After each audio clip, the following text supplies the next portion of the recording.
పెళ్ళైనా పండగైనా వేడుక ఏదైనా పట్టుచీరల ప్రత్యేక వేదిక వారాహి సిల్క్స్. సోమవారం నుంచి తెలంగాణ అసెంబ్లీ సమావేశాలు ప్రారంభం కానున్నాయి. అయితే బడ్జెట్ సమావేశాలను ప్రారంభించనున్నారు నూతన గవర్నర్.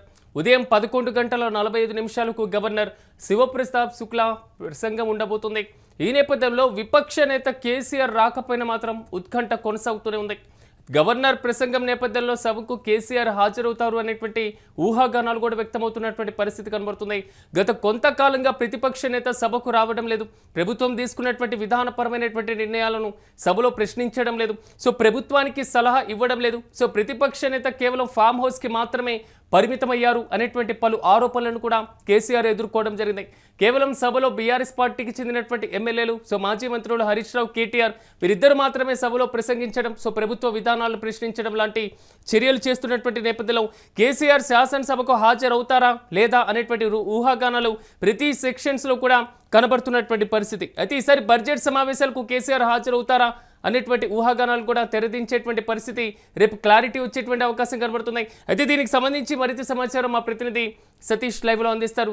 సతీష్, చెప్పండి, ఎవరీ సెషన్ కేసీఆర్ హాజరవుతారా లేదా అనేటువంటి ఊహాగానాలు. కానీ ఇప్పుడు రీసెంట్గా జరిగినటువంటి సర్పంచ్ ఎన్నికలు కానివ్వండి, మున్సిపల్ ఎన్నికలు కానివ్వండి, ఈ మొత్తంలో బీఆర్ఎస్ పార్టీకి వచ్చినటువంటి రిజల్ట్, దాని మీద పడినటువంటి ప్రభావం మనందరికీ తెలిసిందే.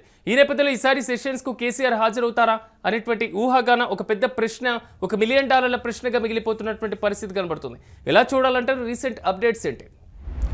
ముఖ్యంగా 16వ తేదీ రేపటి నుంచి కూడా తెలంగాణ అసెంబ్లీ సమావేశాలు ఉండబోతున్నాయి. ఈ అసెంబ్లీకి సంబంధించిన సమావేశాల దాదాపు 15 రోజులు ఉండబోతున్నాయి. రేపటి నుంచి 16వ తేదీ నుంచి 30 తారీఖు వరకు కూడా ఈ అసెంబ్లీ సమావేశాలు ఉండనున్నాయి. ముఖ్యంగా కొత్తగా ఎన్నికైనటువంటి గవర్నర్ ప్రసంగం రేపు ఉండబోతుంది. శివప్రతాప్ శుక్లా తెలంగాణ కొత్త గవర్నర్ ప్రసంగం ఉండబోతుంది. దానికి సంబంధించినటువంటి కార్యక్రమంలో రేపు మరి పెద్ద ఎత్తున అందరూ కూడా వచ్చే అవకాశం ఉంది. దాంట్లో మరి బీఆర్ఎస్ అధినాయకుడు కేసీఆర్ కూడా వచ్చే అవకాశం ఉన్నట్లు తెలుస్తూ ఉంది. ముఖ్యంగా రేపు గవర్నర్ ప్రసంగం ఉంటుంది. ఉభయ సభలను ఉద్దేశించి మాట్లాడే అవకాశం ఉంటుంది. కాబట్టి ముఖ్యంగా మరి ఆయన మొదటిసారిగా గవర్నర్గా ఇక్కడికి వచ్చినారు. సో ఆయన ఎన్నికైన తర్వాత ఇప్పుడే మరి అసెంబ్లీ సమావేశాలు జరుగుతున్నాయి కాబట్టి సో దాని మీద కొంత మాట్లాడే అవకాశం ఉంటుంది. ఉభయ సభలను ఉద్దేశించి మాట్లాడే అవకాశం ఉంటుంది. సో ముఖ్యంగా మరి ఎట్లాంటి తర్జన భర్జనలు, ఎట్లాంటి క్వశ్చన్స్, ఎట్లాంటి వాగ్వాదాలు ఉన్నాయి కాబట్టి రేపు జరగబోయేటువంటి అసెంబ్లీ సమావేశాల్లో మరి ఆయన పాల్గొంటారు అనేది ఖచ్చితంగా తెలుస్తూ ఉంది. ముఖ్యంగా మరి 17వ తేదీ అలాగే 18వ తేదీ కూడా మరి కీలకంగా ఏదైతే గవర్నర్కి సంబంధించినటువంటి ప్రసంగానికి ధన్యవాద సంబంధించినటువంటి కార్యక్రమంగా ఉంటుంది. మరియు ఆ ప్రసంగానికి ధన్యవాద తీర్మానం కూడా మరి 17, 18 తేదీలు 2 తేదీల్లో కూడా దానికి సంబంధించి మరి ఉండబోతుంది. కాబట్టి మరి ఫస్ట్ రోజు వస్తారా, రేపు ఫస్ట్ రోజు వస్తారా, లేదు అంటే 17, 18 గవర్నర్ ప్రసంగానికి మరి ధన్యవాదానికి సంబంధించినటువంటి ఇది ఉంటుంది. కాబట్టి మరి ఆ 2 తేదీల్లో అటు మంగళవారం, బుధవారం వస్తారా అనేది కూడా చూడాల్సిన అవసరం ఉంటుంది. సో దాదాపు ఈ సమావేశాలకు మరి వచ్చే అవకాశం ఉంది. కేసీఆర్ వస్తారు అనేది ఒక స్పష్టత అయితే వస్తూ ఉంది. సతీష్, గతంలోనూ గవర్నర్ ప్రసంగ టైంలో లేదా మొదటిసారి సెషన్ తొలి రోజు మాత్రం హాజరవడం, లేదా సంతాప తీర్మానాలు ప్రవేశపెట్టినటువంటి రోజు హాజరై వెళ్ళిపోవడం, ఇలాంటి పరిస్థితులు కనబడుతున్నాయి. కానీ రీసెంట్గా జరుగుతున్నటువంటి ఇష్యూస్ ఒకసారి మనం చూసుకున్నప్పుడు పార్టీ అనర్హత వేటుకు సంబంధించి 10 మంది ఎమ్మెల్యేల మీద స్పీకర్ తీర్పు ఇవ్వడం, సో బీఆర్ఎస్ పార్టీ ఎల్పీ సమావేశాలు కూడా నిర్వహించేటువంటి అవకాశం కూడా ఉంటుంది ఈ సెషన్ సందర్భంగా.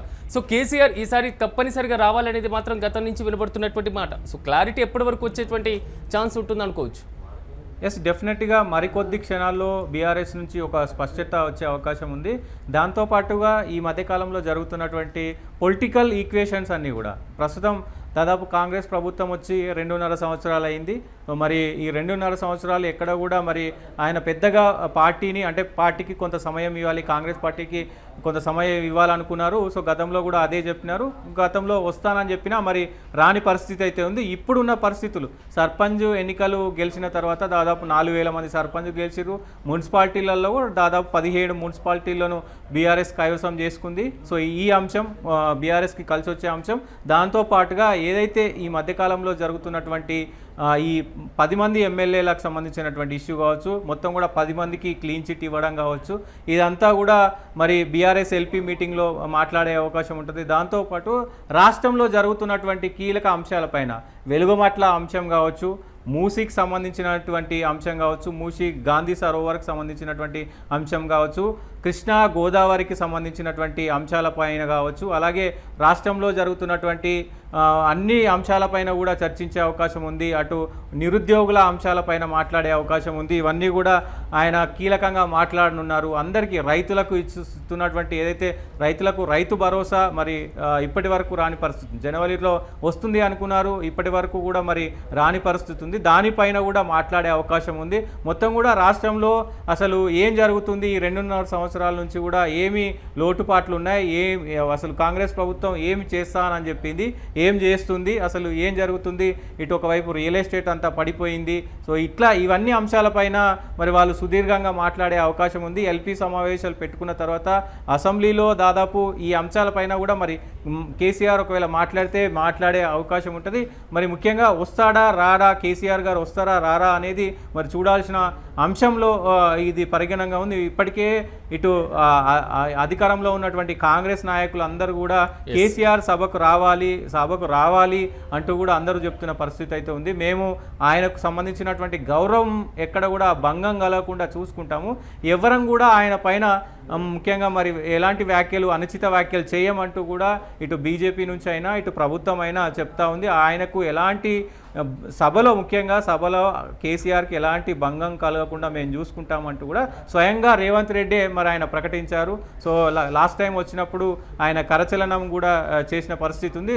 దాదాపు ఆయన్నే వెళ్ళి ఆ హెల్త్ గురించి ఎట్లా ఉంది ఏంటి అని అడిగి కూడా తెలుసుకున్న పరిస్థితులు కనబడుతూ ఉన్నాయి. సో తెలుసుకున్న తర్వాత మరి కొద్ది క్షణాలు మాత్రమే లాస్ట్ టైం అసెంబ్లీలో ఉండి వెళ్ళిపోయిన పరిస్థితి కనబడుతుంది. ఇప్పుడు ప్రస్తుతం కొన్ని అంశాలపైన కొంత సీరియస్గా ఉన్నటువంటి అంశాలపైన మరి మాట్లాడే అవకాశం ఉంది. సో బడ్జెట్ సమావేశాలు కూడా 20 తారీఖు బడ్జెట్ సమావేశాలు కూడా ప్రవేశపెట్టే అవకాశం ఉంది. దాంతోపాటు ఈ కీలక అంశాలతో పాటు ప్రస్తుతం వెలుగుమట్ల అంశం కావచ్చు, గాంధీ సరోవర్, అలాగే మూసీ ప్రాజెక్టు కావచ్చు, గోదావరి కృష్ణా సంబంధించినటువంటి విషయం కావచ్చు, వీటి మీద ప్రత్యేకంగా మాట్లాడే అవకాశం అయితే ఉంటుంది. ఒకవేళ కేసీఆర్ వస్తే కనుక దాదాపు డిఫరెంట్గా ఉంటుంది. అసెంబ్లీ సెషన్ అంతా కూడా డిఫరెంట్గా ఉంటుంది.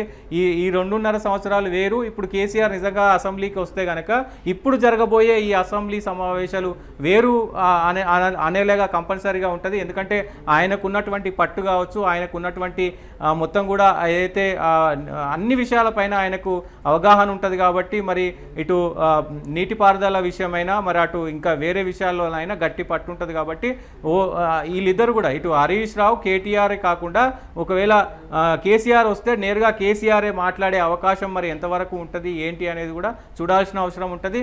చూడాలి మరి ఈసారైనా కేసీఆర్ మరి సభకు వస్తారా రారా అనేది చూడాల్సిన అవసరం అయితే ఉంటుంది. Siraj. Right Satish, thank you. మొత్తం మీద సోమవారం నుంచి తెలంగాణ అసెంబ్లీ సమావేశాలు ప్రారంభం కానున్నాయి. బడ్జెట్ సమావేశాలను ప్రారంభించనున్నారు గవర్నర్. అయితే ఉదయం 11:45 గవర్నర్ శివప్రతాప్ శుక్లా ప్రసంగం ఉంటుంది. అయితే విపక్ష నేత కేసీఆర్ రాకపోయినా మాత్రం ఉత్కంఠ ఇంకా కొనసాగుతూనే ఉంది. గవర్నర్ ప్రసంగం నేపథ్యంలో సభకు కేసీఆర్ వస్తారా రారా అనేటువంటి ఊహాగానాలు అయితే వ్యక్తమవుతున్నటువంటి పరిస్థితులు కనబడుతున్నాయి. సో ఈ మొత్తానికి కూడా రేపు సభకు వచ్చి ఒకవేళ గతంలో మాదిరిగానే వన్ డే కూర్చొని కొంత సమయం మాత్రమే కేటాయించి వెళ్తారా, లేదా ఈసారి ప్రభుత్వానికి వ్యతిరేకంగా ఎలాంటి కామెంట్స్ చేస్తారు, మరి ముఖ్యంగా చెప్పుకోవాలంటే ప్రభుత్వ విధానపరమైనటువంటి నిర్ణయాల మీద ఎలాంటి విమర్శలు ఇస్తారు అనేది మాత్రం కొంతవరకు ఉత్కంఠ కొనసాగుతుంది. ఈ మొత్తానికి రేపటితో మాత్రం క్లారిటీ వచ్చేటువంటి అవకాశాలు అయితే చాలా స్పష్టంగా కనబడుతున్నాయి.